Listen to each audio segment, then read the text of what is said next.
Yes, it works well for anyone in the business world to grow, like borrow against their policy and bank their business or bank some of the down payment or finance an entire real estate project. So, for example, a lot of people take hard money, private money, bank money. And of course, over time, you got to capitalize a policy or your system of policies. But let's say you had a couple 100,000 in there, Dylan. Well, you could actually start financing your own projects, right, by borrowing against the policy. Welcome to the Real Estate Pros Show, where we interview real estate investing professionals from coast to coast, as well as the service providers that serve the real estate investing industry. Our goal is simple: share what's working now to help you improve and scale your business to the next level and meet the pros that can help you get there. Real Estate Pros is powered by Investor Fuel, America's leader in helping real estate investors and professionals build the business you need to live the life you've always dreamed of. Let's start today's show. Property insurance for real estate investors doesn't have to be difficult, but it does need to be there to protect you when you need it. MyInvestorInsurance.com not only provides insurance at 15 to 30% cheaper than traditional agencies, it's built specifically for real estate investors like you. You can set up an account in about 2 minutes, get quotes on properties, turn on and turn off insurance for your fix and flip or rental properties in around 2 minutes without having to talk to anyone directly, all through our portal. There's no better way or faster way to make sure you've got the coverage you need to protect you, and no more lengthy policies either. Once you're set up, you're billed monthly and prorated by the day for however long your policy is active. It's powered by MSI, the third largest independent MGA, with 1.5 million customers and more than $1 billion in cumulative premiums written. Get set up today in about 2 minutes at myinvestorinsurance.com/fuel. Hey folks, welcome back to the show. Today's guest, Harper Jones, is an advocate for the infinite banking concept and uses his system to invest in real estate. He invests across several asset classes, including storage facilities, mobile home parks, and industrial real estate. He also coaches people on infinite banking and makes it smooth for them to get started on their journey or expand their system. Harper, welcome to the show. Hey, Dylan, thanks for having me. I'm looking forward to having a short conversation, but making sure we can add some value. Yeah, absolutely. And I was mentioning to you before hopping on here, I don't know about the infinite banking concept. And so I'm excited to learn about it. How did you get started in developing the IBC, as you call it? Yes, for sure. Originally, I had started investing in real estate about 9 years ago, fall of 2016. Typically, we're more in the Southeast. I live in Knoxville, Tennessee. After a couple of years of doing some more residential investment, wholesaling, flipping some residential properties, having some rentals, I was introduced to a concept called the infinite banking concept by Nelson Nash. It's been around for a few decades. Everyone puts their own spin on it, but I like to give credit where credit's due to Nelson Nash. I saw that life insurance was a great place to sit your money. Like, you make money in real estate, you invest it, but when you have liquidity or before you pay your taxes or insurance premiums, where do you sit it? Usually someone else's bank, right? They're going to take that money, loan it out, not give you much interest and profit off of it. So what we're attempting to do is replace a savings vehicle, say like at a money market or a bank, with a life insurance contract, because the cash within those contracts over time can actually outperform a high yield savings account or money market. And we can easily borrow or access that cash within that policy to then go invest or escrow our expenses throughout our real estate or things of that nature. Does that make sense? It does. Did you get into life insurance sales yourself or only as an investment vehicle? Currently, I do have my own company called Life with Leverage, and we help people set stuff up, as in their policies, making sure it makes sense for them. But I originally started just getting it for myself. So I have numerous policies myself. Over time, my buddies, other people I knew within the real estate world were like, hey, I like what you're doing. Could you set me up policy? Enough people were asking me where I'm like, hey, maybe I should naturally get into this. And then organically it's grown. I work with people in I think 34, 35 states now. And I'll have Zoom calls, meet people in person, have phone calls, go over what makes sense, and then get them established with policies and set up their systems. Now, you mentioned multiple policies for yourself, and I'm so new to this. I'm thinking life insurance, you got one life, but you had multiple policies. Walk me through that. Stop living on an island and join the #1 mastermind in America for professional real estate investors. Investor Fuel is a community of hundreds of the nation's top investors working together to build stronger businesses and better lives. In addition to the amazing community of real estate investors acting as a board of advisors for one another, Investor Fuel members have access to 100% funding on purchase and repairs for our members only, a health insurance program, and benefits and discounts that more than pays for the membership of most of our members, meaning it's actually costing you money to not be a member of Investor Fuel. If you're looking to scale your business and build a business that allows you to live the life of your dreams, please visit investorfuel.com today and book a call with our team. Yeah, sure. So when you're getting in to life insurance, the underwriters are like, hey, you can get X amount of coverage based off your net worth or your income. So if you were to get a policy and you're like, hey, I want to get a bigger policy, or I want to get more cash in these policies because it makes a lot of sense, which a lot of people expand over time, then you can have more than one on yourself, right? You also could have a policy on a spouse or anyone with insurable interests like kids, grandkids, which could be a great alternative to a 529 savings plan, if you've heard of that. And then in business, let's say Dylan, you and me own the business together. Well, most people don't have this, but they should have a buy-sell agreement. What happens in the event of death, disability, or retirement? And one way you could fund the buy-sell agreement is with the life insurance. And so me and you could own policies on each other, right? Then when we own them on each other, it still acts like a great savings vehicle, right? And the cash accumulates in a tax deferred but really tax free manner. You can borrow against it and practice imminent banking. But the death benefit we own on each other, in the event, say, I was to pass away, that death benefit would pay out to you income tax free. You would then buy my portion of the company out or real estate out. Their family's cashed out within 60, 90 days. So you're not partners with the spouse. Makes it simple, get the liquidity immediately. And then you now have a step up in tax basis if you handle it properly as well. Now, at what point in time, from the time you take out the policy to the end of the policy, can you start borrowing from it? I'm imagining once you've put in a significant portion of money, you can't just start borrowing immediately, can you? Yeah. So, and that's a fantastic question. And on my YouTube channel, I have 5 to 10 minute videos that go through, say, like life insurance policy design or mechanics of it, or even my whole presentation. And people can check that out and we can link that later because I get those questions so much. I made some videos with visuals. When you start funding in the beginning, you're not going to be able to access every dollar that you're contributing, say in the first year or second year, but you will over time be able to access more and more of that cash. You can still borrow and access the cash right away within the first year of starting the policy. You're just not able to access 100% of what you're contributing right away. It takes some time to compound and grow. Now, keep in mind, we are actually owning the life insurance contract, not only as a customer, but if you get a policy with what's called a mutual insurance company, you actually mutually own the company with all the other policyholders. There's no third party stockholders, which means you get to participate in the ownership or the potential profits and dividends, which is just like you investing in real estate or a business or in your own education.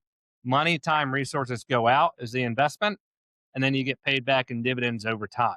Same thing here. It's going to take a couple of years to start compounding and for the snowball to start occurring, but then it starts outpacing and outperforming, say, a savings account at a bank. Why? Because you're Yeah. the customer of the bank, not the owner. Does that make sense? Correct me if I'm wrong on this. This is just a thought that I had kind of out of left field. But when you mentioned this mutual ownership, the bank gets the interest, but in this case, you would be getting the interest, right?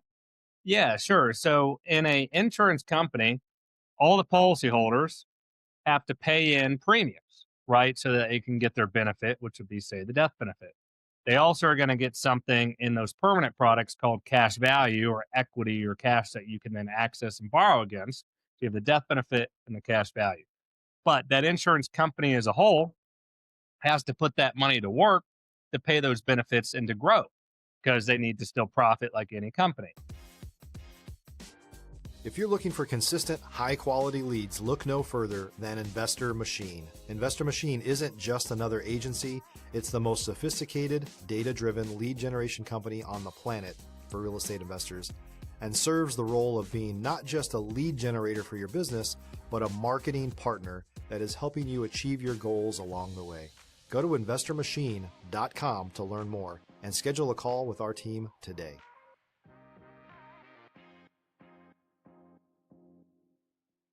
Now, when they do profit, the only difference with a mutual insurance company versus stock insurance company, which most insurance companies are stock insurance companies, the mutual companies, all the dividends and profits get allocated on a pro rata basis to us as policyholders, right? A bank operates the same way, right, Dylan? Me and you put deposits to the bank. They take those deposits, and if they don't loan it out in profit, they're not in business.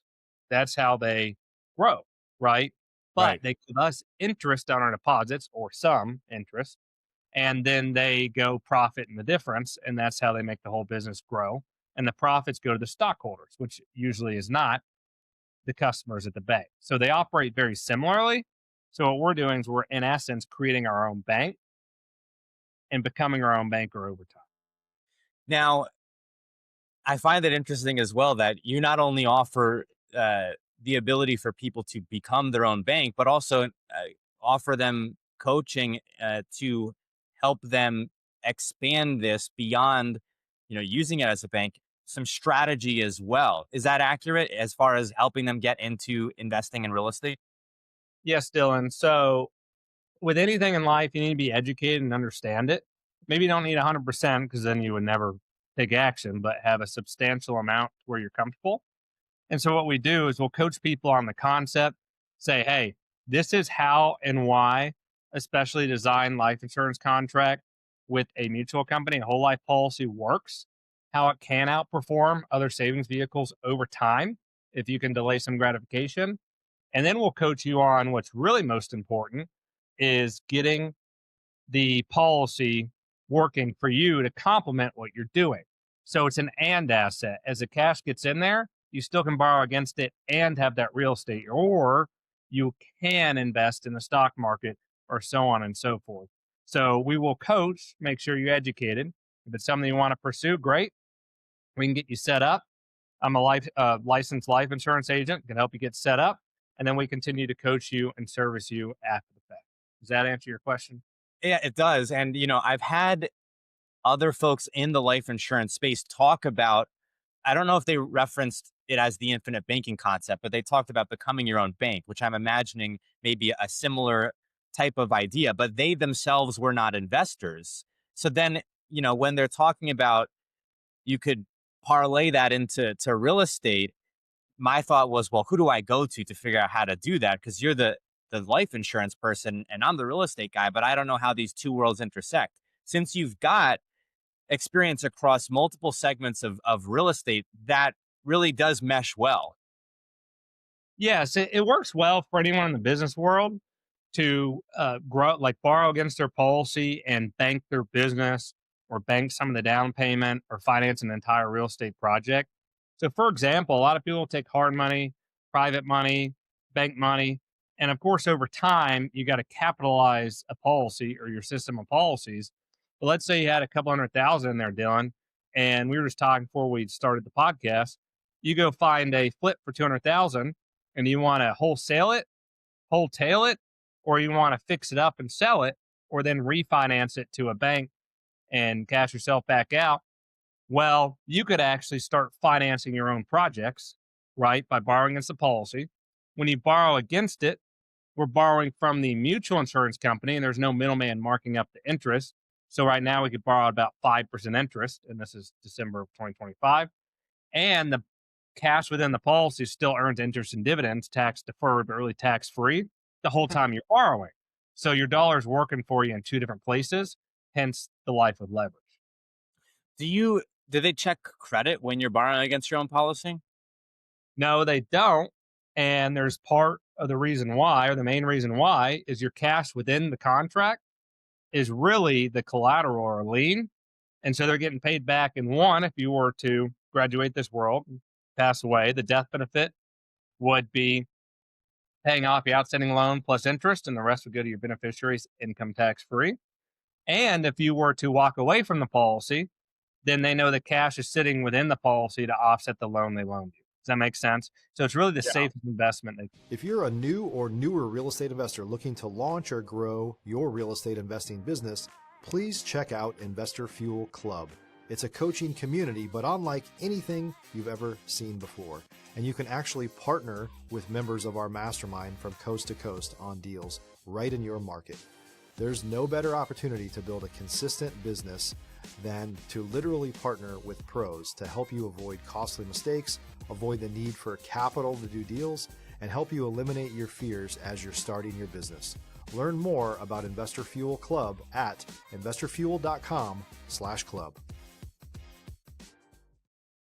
Now, I've heard some other investment vehicles that people are using outside of insurance. I've heard one like real estate IRA, self-directed, if I'm not mistaken.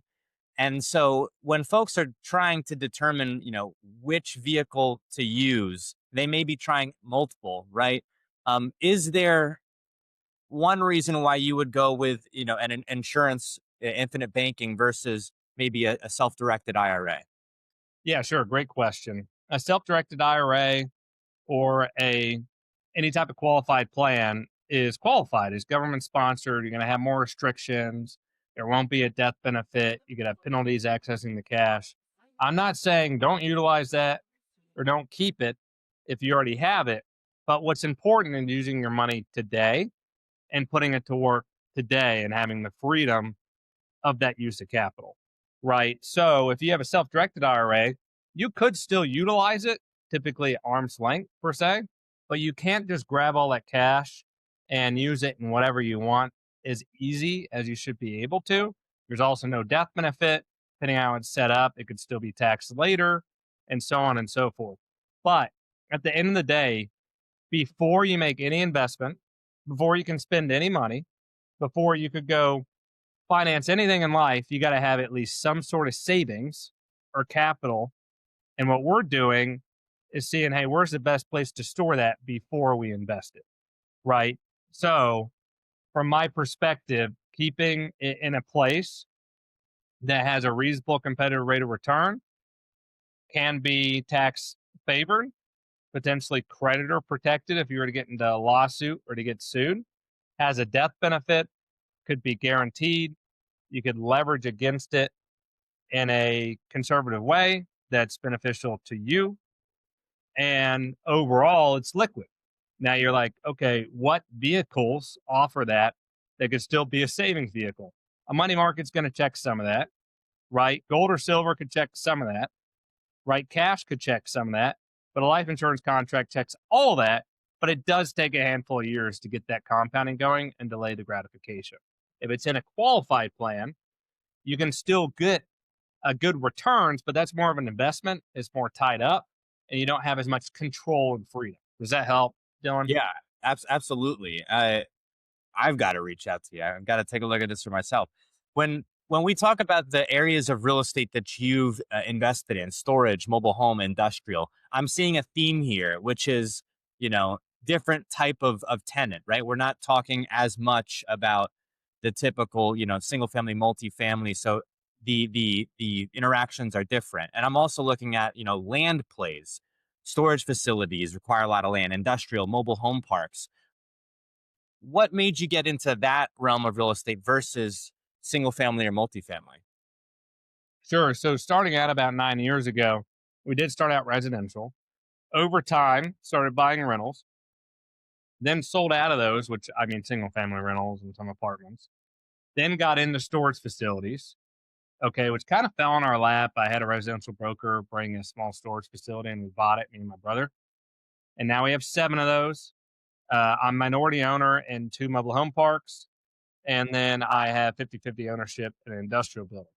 All various different type of tenants, you're right. But at the end of the day, real estate, just like anything, is a business. And you need to run it to where it's the most efficient business you can to scale it, to velocize the money, and to velocize the time. So I am somewhat agnostic to the tenant and the exact asset within real estate, but I do have some preferences depending on where I perceive the supply demand curve going in the future and how easy or uneasy it is to build those properties in a given area, depending on zoning and things of that nature. Does that help? Yeah, absolutely. And I think mobile home parks, storage facilities, and industrial, these are areas that right now I've seen tremendous interest in. And I think a lot of this is coming from folks who are seeing it may be more challenging to be a fix and flipper, right? And just the general uh, stressors of being a landlord in the single family space, and realizing, storage facilities, mobile home parks, and industrial, just totally different avenue. And also, too, it's almost, I don't want to say uncharted territory, because there's a lot of people in it right now and already, but it doesn't have the type of buzz that, everyone who's trying to get into real estate may be looking at HGTV and fix and flip and so forth. And so storage facilities as well, you can get an SBA loan, right? So it's very interesting. And I would say uh, a lot going on in those spaces. And you're seeing a lot of great new operators in those spaces as well. Yeah, for sure.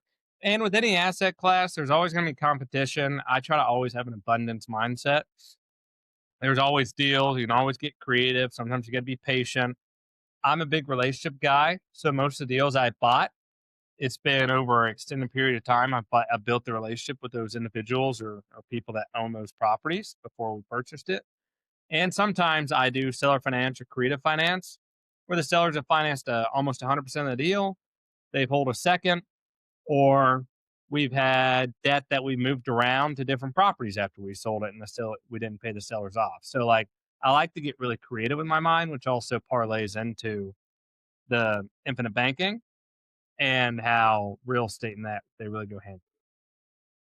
Well, we are coming up on time here, Harper. I'd love to continue talking with you about mobile home parks, about infinite banking, and I've got questions I'll have to reach out to you after the show. But where can our audience go if they're interested in reaching out to you? Maybe they would like to explore the infinite banking concept for themselves. Sure, they could go to lifewithleverage.com. All my contact details are there, lots of resources. I also have a YouTube channel that you can see under the resources or about us. And you could also email me at harper@lifewithleverage.com. Harper, thank you so much for coming on the show today. Thanks for joining us for today's show. You can learn more about the amazing benefits of the Investor Fuel Mastermind community, including surrounding yourself with hundreds of other rock stars, 100% financing on your deals, and members-only discounts from vendors you're likely already using that, as a member of Investor Fuel, will save you more than the cost of your membership. Visit investorfuel.com to learn more. You can also check out the show's notes for access to free resources, how to get access to world-class lead generation, and even how to work with me directly one-on-one. Don't forget to subscribe so you never miss another episode. See you on the next show.